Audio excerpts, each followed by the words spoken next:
محمد فیصل خان میرا نام ہے اور آج ایک مرتبہ پھر آپ دیکھ رہے ہیں جیو ان فوکس۔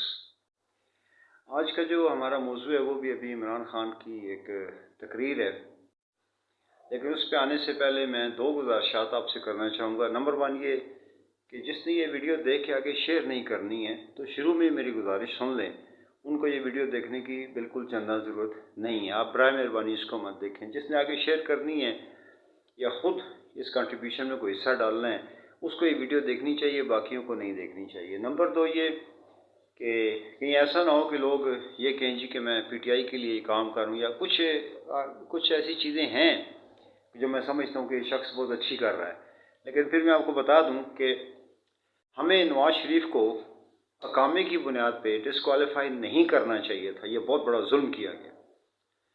کیوں ظلم کیا گیا؟ یہ کہ جب آپ نے خواجہ آصف کو اسی اقامے پہ کوئک کر دیا، اس کو چھوڑ دیا، ایک اور آدمی ہے اس کے پاس بھی اقامہ تھا، ہم نے اس کو چھوڑ دیا، ہم نے اس کو کچھ نہیں کہا، تو ہمیں نواز شریف کے ساتھ ایسا بالکل نہیں کرنا چاہیے تھا۔ آگے آئین کی اور قانون کی بات ہم ابھی اس کا تذکرہ کریں گے کہ آئین اور قانون یا بنانا ریپبلک اس کو کہتے ہیں۔ تو سب سے پہلے ہم اس کی بات کر لیتے ہیں۔ جنہوں نے انگلش فلم دیکھی ہے نا ٹرمنیٹر، جنہوں نے نہیں دیکھی میں ان سے گزارش کروں گا کہ وہ فلم کو لازمی دیکھیں۔ تو اس کا میں نے موضوع بھی رکھا ہے، the Terminator is back, the old Imran Khan is back. پھر جب میں دعائیں کرتا تھا کہ یا اللہ کرے کہ جلد از جلد خان کی حکومت گر جائے، اس سے وزارت چھن جائے، تو کچھ لوگ مجھے پاگل سمجھتے تھے۔ ابھی جب اس کی انشاءاللہ جب اس کی حکومت اس سے چھن جائے گی تو تب ان لوگوں کو سمجھ آئے گا کہ میں ایسا کیوں کہتا تھا کہ اس کی حکومت چھن جانی چاہیے، پھر ہم کچھ امید رکھ سکتے ہیں۔ تیسری بات جو آج عمران خان نے تقریر کی ہے، اگر یہ تقریر کسی اور نے کی ہوتی تو اس وقت تک شاید پاکستان کی ساری سیاسی بساط لپیٹ دی جاتی۔ یہ عمران خان ہی ہے جو ایسی بات کرنے کے باوجود ابھی بھی جا کے اپنے گھر میں ہے اور فی الحال ابھی وزیر اعظم ہے۔ وہ ایسا بھی ہے، بڑا آدمی بات کر دے، بڑا آدمی چاہے کچھ بھی کہہ دے، اس کو نہ کوئی پکڑنے والا نہ اس کو کچھ کہنے والا۔ عام آدمی وہی بات کہہ دے تو اس کو گھر سے اٹھا لیا جاتا ہے۔ بنانا ریپبلک اور آپ کس کو کہتے ہو؟ وہ آج کہہ رہا تھا نا ایسا تو بنانا ریپبلکس میں بھی نہیں ہوتا، تو میں کہتا ہوں عمران خان کو، یار عمران تو مجھے بتا بنانا ریپبلک اور کہتے کس کو ہیں؟ 40 لوگ ہیں۔ اس سے پہلے جیتنا شرط اللہ تعالیٰ نے ہمارے اوپر یہ شرط نہیں رکھی کہ تم جیتو، وہ تو صرف یہ دیکھتا ہے کہ تم لڑے کتنا۔ وہ یار جیتو نہیں، ہار جاؤ، مر بھی جاؤ بے شک، لڑو تو۔ ہم پہ فرض کیا گیا ہے لڑنا۔ پھر وہ یہ بھی دیکھے گا کہ کیا طاقتور دشمن کو دیکھ کے یا ایسا دشمن دیکھ کے جس کو فزیکل لا کے مطابق شکست دینا ممکن نہیں تھا، تو پھر وہ پوچھے گا کہ کیا اس کی طاقت کو دیکھ کے تمہیں مجھ پہ شک ہو گیا تھا کہ وہ مجھ سے بھی بڑا ہے؟ یہ میری بات یاد رکھیے گا۔ اور پھر کچھ مواقع ایسے ہوتے ہیں جو آخری ہوتے ہیں، اس کے بعد پھر یاد رکھیں قرآن کی ایک آیت ہے کہ جب کسی قوم پہ عذاب آتا ہے تو پھر اس بروں پہ نہیں آتا، صرف وہ اچھوں پہ بھی آتا ہے۔ خاموش رہنا، بیٹھے رہنا، اس کی بھی بہت کڑی سزا ہے۔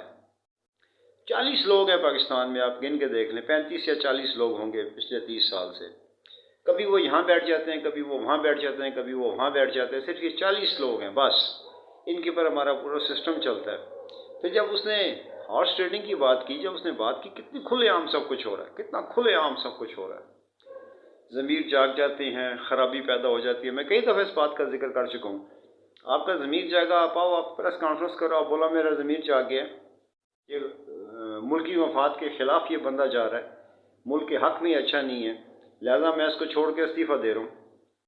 پھر میں اپنے لوگوں میں جاؤں گا، پھر میں وہاں سے الیکشن لڑوں گا، میں اس کے خلاف کھڑا ہو جاؤں گا، میں جہاد کروں گا اس کے خلاف۔ آپ جہاد کا نام دے دو نا، کیا پاکستان میں اور تھوڑے لوگ ہیں جہاد کا نام استعمال کرنے والے؟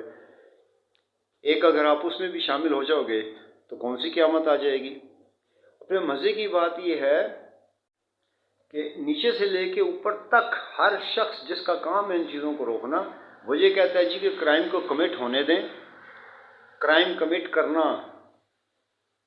ہر بندے کا بنیادی حق ہے۔ جب وہ کرائم کمٹ کر دے گا تو پھر ہم اس کو اس کرائم کی سزا دیں گے۔ پری ایمپٹیو لا جیسی کوئی چیز معنی نہیں رکھتی۔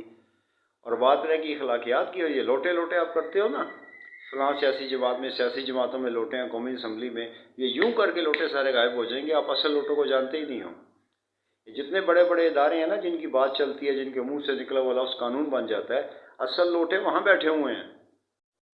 وہ لوٹے ان کو فیسیلیٹیٹ کرتے ہیں، وہ لوٹے ان کے ساتھ ان کی مدد کرتے ہیں، ان کے ساتھ مدد لے کے چلتے ہیں، تب یہ لوٹائزم کسی بھی سوسائٹی میں کسی بھی جگہ پہ پروان چڑھتا ہے۔ اگر اوپر لوٹے نہ ہوں تو نیچے لوٹے ہونے کا کوئی سوال ہی پیدا نہیں ہوتا۔ آپ یورپین دیکھ لیں نا، وزیر اعظم ہو، وزیر سفیر ہو، وزیر ہو، ایم این اے ہو، ایم پی اے ہو، اس کو پتہ ہے نا کہ آگے لوٹا کوئی نہیں بیٹھا ہوا، تو نیچے وہ لوٹا بننے کی ضرورت ہی نہیں کرتا۔ بلکہ کچھ ملک تو ایسے ہیں کہ یہاں پہ تحریک عدم اعتماد لانا غیر قانونی قرار دے دیا گیا ہے۔ آپ تحریک عدم اعتماد نہیں لا سکتے۔ کیوں دیا گیا ان کو؟ ہم ہسٹری کو نہیں جانتے، ہم ہسٹری کی پرواہ نہیں کرتے۔ اخلاقیات نام کی ہم نے کوئی چیز باقی رہ ہی نہیں گئی ہے۔ اخلاقیات، نبی اکرم صلی اللہ علیہ وسلم کو اللہ تعالیٰ نے جب نبوت 40 سال کی عمر میں دی تو اس سے پہلے نبی اکرم صلی اللہ علیہ وسلم کو لوگوں نے بولا یہ کبھی جھوٹ نہیں بولتا، یہ کبھی جھوٹی گواہی نہیں دیتا، یہ بہت خوش اخلاق ہے۔ پہلا سٹیپ وہ ہوتا ہے۔ اور میں ہمیشہ سے ایک بات کہتا ہوں، کبھی اچھا وزیر اعظم، اچھا صدر یا اچھا لیڈر کبھی قوم نہیں بناتا، اچھی قوم اچھا لیڈر پیدا کرتی ہے۔ اور اگر بیچ میں کوئی آ کے چینج کرنے کی، تبدیل کرنے کی کوشش بھی کرتا ہے، اگر نیچے والے لوگ ٹھیک نہیں ہیں تو اوپر والا آدمی کچھ بھی نہیں کر سکتا۔ اچھے سے اچھا آدمی آپ لا کے بٹھا دو، اس نے کام تو کرپٹ لوگوں سے لینا ہے۔ ہم رات کو جب کسی ریڑھی کے اوپر آلو بیچتے ہیں تو ہم گندے والے جو آلو ہیں نا وہ الگ رکھ لیتے ہیں کہ جب رات کو اندھیرا ہوگا، نظر نہیں آئے گا، تب باہر نکال کے میں بیچوں گا۔ اوپر والوں کو کرپٹ کہنا چھوڑ دیں۔ اگر ہمارے دماغوں میں، ہمارے دل میں کرپشن اور برائی نہ ہو، ہم کبھی کرپشن اور برائی کا ساتھ نہیں دیں گے۔ تو رہ گئی بات تبدیلی کی، جس قوم کو 70 سال سے کرپشن نظر نہیں آئی، اس نے 3 سال میں تبدیلی کیا پہچاننی ہے؟ کہاں 70 سال، کہاں 3 سال؟ اس بات کو بھی چھوڑ دیں۔ پھر اس کے بعد کھلے عام ہاؤس ٹریڈنگ ہو رہی ہے، نوٹس نہیں لیا جا رہا۔ بڑے لوٹے، چھوٹے لوٹے، تو بڑے لوٹوں پہ نظر رکھنا سیکھیں، چھوٹے لوٹے خود بخود ٹھیک ہو جائیں گے۔ پھر ایک خط آ گیا جی، نہ اس خط کو کوئی دیکھنا چاہ رہا ہے، نہ اس خط کے انالیسس کو کرنا چاہ رہا ہے، نہ اس خط کے اوپر کوئی بات کرنا چاہ رہا ہے۔ یا تو اس کو لے آؤ نا، متعلقہ لوگ لے آئیں اور لا کے پھر پبلک میں آ کے بولے ہم نے بڑے اچھی طرح سے اس کو دیکھا لیکن یہ بات جھوٹی نکلی ہے۔ اس کو بھی ایمبیگوس رکھا ہوا ہے۔ قانون نہ ہو گیا، موم کی ناک ہوگی جب آپ کا دل کیا آپ نے اس کو یوں کر لیا۔ قانون کا مطلب قانون ہوتا ہے، قانون سے پہلے اخلاقیات ہوتی ہیں۔ جن لوگوں میں اخلاقی طاقت نہیں وہ قانون کی کیا بات کریں گے؟ وہ قانون کی بات کر ہی نہیں سکتے، ان کو کرنی ہی نہیں چاہیے۔ کبھی کہتے ہیں جی پارلیمنٹ سپریم ہے، اس میں عمل دخل نہیں ہو سکتا، اس کی رولنگ فائنل ہوتی ہے۔ آپ رضا رومانی کو دیکھ لیں، جب پیپلز پارٹی کی حکومت تھی تو وہ چیئرمین تھا شاید سینٹ کا، تو کہتا تھا جی پارلیمنٹ کی اسپیکر کی رولنگ فائنل ہوتی ہے، اس کے اوپر نہیں چل سکتا۔ سپریم کورٹ بھی تو سارے ادارے بھی، جب ہمارا دل کرتا ہے ہم سپریم کورٹ کو ادھر کر دیتے ہیں، پارلیمنٹ کو ادھر کر دیتے ہیں، فوج کو ادھر کر دیتے ہیں۔ اور پھر ابھی آپ کی ایک عدالت نے ایک قانون کو، حتیٰ کی عزت کے قانون کو، اور واپس حکم یہ دیا کہ حتیٰ کی عزت کے قانون کے تحت کبھی مقدمات درج کریں۔ کبھی پاکستان میں حتیٰ کی عزت کے تحت کسی مقدمے کا فیصلہ ہوا ہے؟ ایک بڑا صحافی جا کے کہہ دیتا ہے میرے ساتھ ظلم ہوا تو آئین قانون ہی تبدیل ہو گیا۔ کوئی قانون نہیں، کوئی پارلیمنٹ نہیں، کچھ نہیں، کوئی کچھ نہیں کر سکتا۔ اور وہی جیسا میرے جیسا بندہ اگر سوشل میڈیا کے اوپر بیٹھ کے کوئی بات کر دیتا ہے، اس کو ایف آئی اے والے کوئی اور اٹھا کے لے جاتے ہیں، تو اس وقت تو کوئی نہیں بولتا کہ تم نے کس قانون کے تحت، کوئی فریڈم آف اسپیچ، اس وقت فریڈم آف اسپیچ یاد کیوں نہیں آتی؟ ایک چیز میں دیکھ رہا ہوں، میں کچھ نہ کچھ پتے ہلتے ہوئے، کچھ تبدیلیاں ہوتی ہوئی دیکھ رہا ہوں۔ میں اللہ سے دعا کرتا ہوں کہ اس میں کوئی خون خرابہ نہ ہو، لیکن مجھے ایسا نظر نہیں آتا کہ شاید ہم اس میں سے نا بچ نہیں پائیں گے۔ اب وزیر اعظم آپ کا کھڑا ہوا چیخ رہا ہے 75 سال کے بعد ایک شخص نے آپ کے اوپر یہ ثابت کر دیا ہے کہ جس زمین کی باؤنڈری کے آپ اندر رہتے ہو اس کے اندر قانون، آئین، اخلاقیات، تہذیب نام کی کوئی چیز ایگزسٹ ہی نہیں کرتی ہے۔ اب آپ کو یہ بات بری لگتی ہے تو پھر میں معذرت خواہ ہوں، اور اگر آپ کی سمجھ میں یہ بات آتی ہے تو اور کتنا چیخ کے وہ بتائے، وہ چیخ کے آپ کے اوپر ثابت کر رہا ہے۔ یہاں قانون نام کی کوئی چیز نہیں ہے، یہاں تو صرف مرضی ہے، منشا ہے، ہوا کا رخ دیکھ کے چلا جاتا ہے۔ اوپن اینڈ شٹ کیس ہے، 16 روپیہ ایک بندے کو باہر سے آتا ہے، اس کو بھیجا جاتا ہے، اوپن اینڈ شٹ کیس ہے۔ کون بھیج رہا ہے؟ اس کا اپنا ڈرائیور بھیج رہا ہے جو اس کی مل میں، فیکٹری میں کام کرتا ہے، اس کے پاس کام کرتا ہے، اس کا جو چپڑاسی ہے، جو اس کا چوکیدار ہے، جو اس کا ڈرائیور ہے۔ اس کے باوجود آئین اور قانون کچھ نہیں کر پا رہا اس کا۔ کس کی کمزوری ہے یہ؟ فوج کی کمزوری ہے، آپ کے سیاستدانوں کی کمزوری ہے۔